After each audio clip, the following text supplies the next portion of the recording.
Thank y'all for tuning in to Basin at the Dark. Thank you all for hanging out with me tonight. I need y'all to help me out with something tonight. I really do. So this term entanglement has just blown up all over social media. At least it's just getting to me. Now, obviously, this is something that Jada Pinkett Smith talked about on Red Table Talk. She used the term entanglement. And I was like, hell, let me get an education about what's going on. Maybe y'all can help a brother out. How do you define entanglement? Folks already asked me, haven't you been entangled, Michael? Michael, you been entangled? Hell no, I ain't been entangled in a long time. I'm too honest. I'm brutal. My honesty is brutal, man. I try to be genuinely honest, but I can be brutal, man. So if you're entangled with me, that's on you. It's definitely didn't come as a result of any lack of communication on my part. So I got so many different questions to ask about this, man. So many different perspectives on this thing, because I'm getting a lot of answers on social media. I'm reading some of you all's comments, and people are saying, it's an entanglement is when you get into a situation emotionally when you committed to somebody else and no, I don't know if it means or has anything to do with, well, it can have something to do with being with somebody else. But an entanglement to me can actually be between two people who are in a relationship that is supposed to be exclusive. Or can it? Help me out. What's up, Melinda? How you doing? I'm doing good. So let me talk to you for a second. Let me holler at you, tell you how I got to this. So obviously I'm a fan of Red Table Talk, as many of us are. And Jada used the term entitlement, then it was all over social media. But I'm like, damn, I don't really understand what y'all are talking about. So can somebody educate me about what it is and how do you define it? Talk to me. I think entanglement is really about being in the wrong place and knot it all up in a place where you can't get out of it when you're ready to. So I would soon stay away from being tangled up with something, right? Because once you're tangled, it's really hard to untie that knot. Okay, let me take it a step further. So you said being in the wrong place. Are you talking about being in the wrong place emotionally? Yes. Break that down. Yes. Elaborate on that.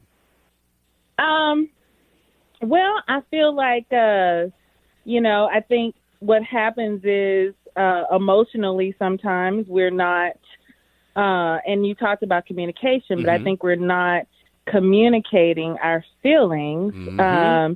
And so and you know what? Come on. No, I like where you're going with this. Yeah, come on, sister. Come on. Listen. Let's go a step further, like mentally, right? Mm-hmm. We can be tangled within our minds, right? And once we become tangled and things are not straight inside of our heads, it's easy to get entangled with another human being. Then it just gets more tangled. Now you really get some twisting going on. I love that. I love that. Melinda, I like that, because it is a mental thing, too. We talk about expectation. Now my phone line's blowing up now, so you done started something. See, and that's what I think it is. It's a lack of communication. It's a lack of understanding. And I'm going to use this expression, family. It's a lack of being on the same page, Melinda. We're not on the same page. Yeah. And so, obviously, go ahead. Speak to that. No, well, I think being on the same page, I think really being connected with someone start from everyone has to have, their priorities straight. So let's talk about priorities. So priorities change and shift over time. True. I think True. We have heard. And what we want in general, what we want changes. People have to know what their priorities are in a relationship. And a lot of times if you are straightforward, I think that's a part of not being tangled up in your mind, is that you know where your priorities lie. Yeah, but isn't that, let me ask you, let me interject. Doesn't that come from people not being honest about what they're expecting? That they're saying one thing right. and go ahead. That's right. They're saying one thing. People are not telling the other individual what they need out of the relationship. Sometimes they lying to themselves, Melinda. They're lying to themselves. I'm telling you, they lie to themselves, and that way they justify not telling the other person because they're not being honest with themselves. Go ahead. I'm sorry. And I'd rather be honest with the person that I love first. People are afraid a lot of times, though, to tell people what they really need. That's what I told you. People are afraid to check in. They're afraid to check in because things do change. We all know that everything, Melinda, at the beginning of the relationship is cool. because everybody's honest. Everybody, well, not everybody, but people walk in for the most part. Okay, no feelings involved. It is what it is. And then things start changing. And then what happens is people start expecting more out of it, but they're not telling you they're expecting more. They just start acting like having these moods on you, right? Exactly. Go ahead. Exactly. And you know what? And that's where we have to get better as women and men, and being able to express ourselves, trusting our partner, not being afraid to let them know, hey, my expectations have changed somewhat. My priorities have shifted. And you know what the real fear is? I'm sorry, I got to cut you off because I got to get out of this call. The real fear is that truth may drive that person away from you. And as long as we're afraid that our truth is going to cause us to lose that person, we're afraid to lose that person, Melinda, we've already lost, because now you can never be genuine with that person. You just can't. That's right. Your final thoughts. Right. Your final thoughts. Thank you so much. Well, I just want to say, let's work on being tangled up with the women and men that we love. How about that? How about we can work that out, right, Melinda? I appreciate you calling in. Alicia, where you calling me from? I'm calling you from the ATL. How you doing? Everything is everything. What's going on with this entanglement nonsense? What's happening? Talk to me. I think a lot of it has to do with, first of all, people aren't happy. And they look to somebody else to make them happy. And when you do that, what ends up happening is you start lying to yourself, because then you put a facade up and you begin to fake what's going on in your life. So I'm curious, where does it start? I mean, you and I meet. It's you and me. Let's talk about us, okay? Alicia, you and I meet. I tell you, I'm a single man, because single people can get caught up in entanglements too, right? Most definitely. Okay, just want to make sure. Follow me. Okay, so you and I meet. Okay. I tell you, look, Alicia, I'm dating somebody. I'm dating other women. Just kind of keep it general. But I want to see you. Well, we do the responsible thing in terms of our intimacy, But we're still growing closer together, because people, no matter how casual they try to keep it, if you continue to spend time together and you start sharing that space, you understand, trying to keep it clean, you're going to start. Feelings get involved. There it is. All right. So the question is, where does the entanglement happen if the honest communication was there from day one? Talk to me. I think the entanglement in that situation is different, because you're not committed to anybody. Entanglement, I don't think you can be entangled with someone you're not committed to. I disagree. I disagree, Alicia. You're trying to tell me because you don't have a committed relationship, there can be no entanglements? I think some people on the line would disagree with that. But if we're being honest, right, and we being honest that we see in other people, either you lying to yourself that this is just for fun, or either you need to step to that person and say, you know what, in the beginning I felt this way, but I'm starting to feel something for you. Yeah, sometimes those feelings, they sneak up on you, though. Like a cat burglar, Jack. You don't even, bam, next thing you know, you got feelings. I mean, it's not always, come on, don't be laughing, Alicia. Sometimes you don't know, it just kind of, the feelings kind of grow, and sometimes it's not until something happens and you see the way you respond to it, you're like, damn, I'm caught up. So it's sometimes. Okay, so do you talk then? I don't know. Do you sit down with that person and you have an adult conversation and quit being a kid and hiding? God dog it, Alicia. I don't know. Maybe it's just that moment I have, and I think I'm going to get past it. I think I'm cool. I think I can suppress it, right? And I think I'm going to move past it. And then it happens again. I'm like, bam! Then them feelings go again.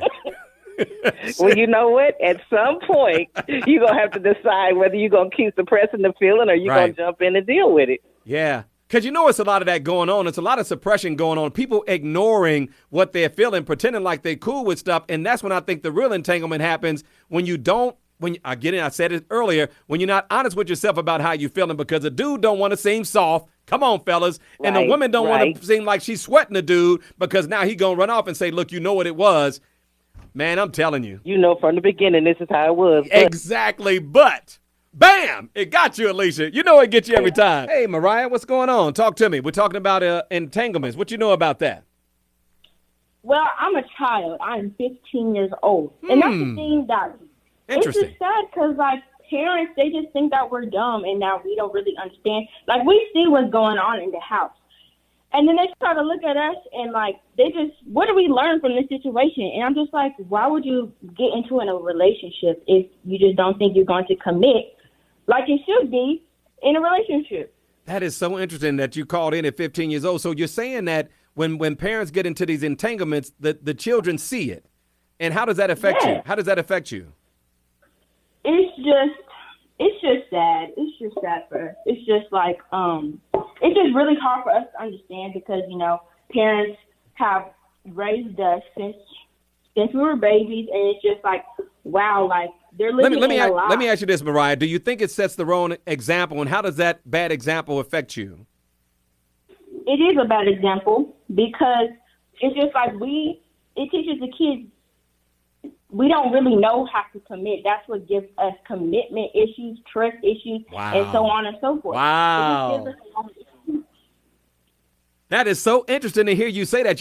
We're having this conversation with all the adults who are called in talking about their entanglements, not realizing that many of these parents or these adults have children who are watching them go through it. So when you see an entanglement, what is an entanglement like from your perspective of a 15-year-old?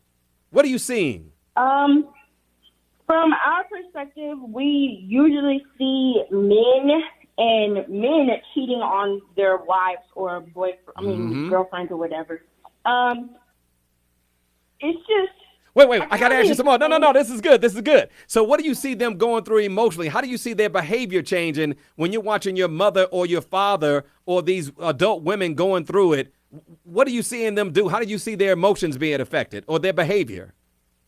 Well, I see the men becoming more guilty being around their kids and the mothers feeling like they're being rejected and that they just don't feel loved anymore. And that's the problem when you are raising a child.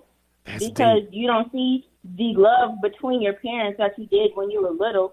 And when you get older, you just see them being more distant. Now, what do you think? How do you think that applies to the woman who's at home, or the young lady like you, the 15-year-old who's at home? Do me a favor, stick around, Mariah. I want to talk to you some more. Ladies and gentlemen, you all want to stick around for this. If you all got young adults at home or teenagers at home, they need to be calling in because, look, when we're going through these entanglements, our children are watching. They're watching our behavior. They're watching our responses. They're watching our anger. They're watching our frustration. More of your calls up next. We're talking about entanglements. We got a 15-year-old on the line breaking it down on the Michael Bays and Show. Mariah, I wanted to ask you, when you see your mother, for example, I don't know if your mom is single or married, but if you're a daughter of a single woman who's dealing with entanglements, you see her, the inconsistency on the part of the guy. First he was seeing her, then he's not seeing her. He was calling her. He's not calling her. She's arguing with him on the phone. You got to be, the young adults are seeing all of that, right? Yes. Talk to me about that.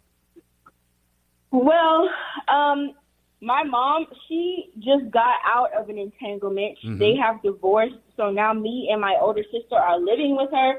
And my mother, of course, she's dating and stuff.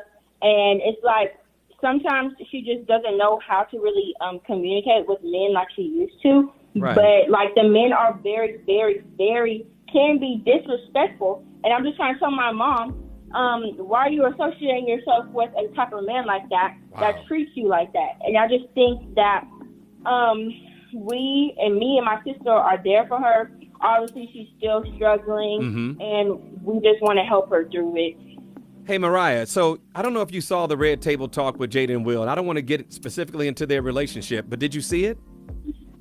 No, I did not. Okay, so because that's where I got the term from. And so, when we talk about entanglements, this is really blowing my mind that a 15-year-old called in and made this point. It was so needed to talk about how you all are being affected by watching these women, because a lot of the daughters are at home now, right?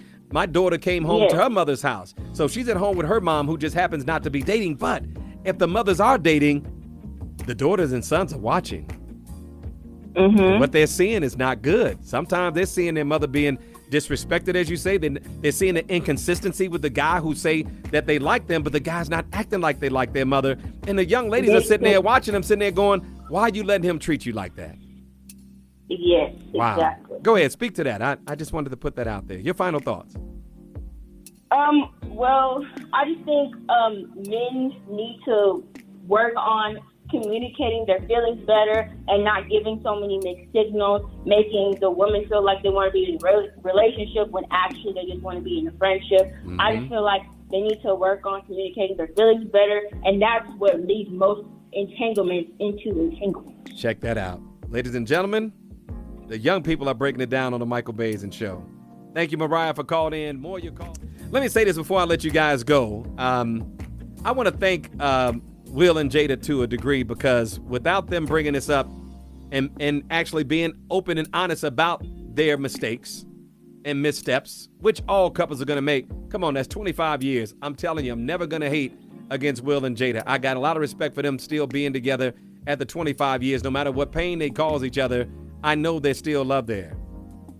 For the rest of us who may not have been married for 25 years and have not been as honest with our partners, you know, entanglements before COVID and before Black Lives Matter, before Trump, man, it was different. For me, the whole world has changed because of the focus that we need to get out of this and the focus we need to move forward and the focus we need to do better to make sure that we don't find ourselves back here again.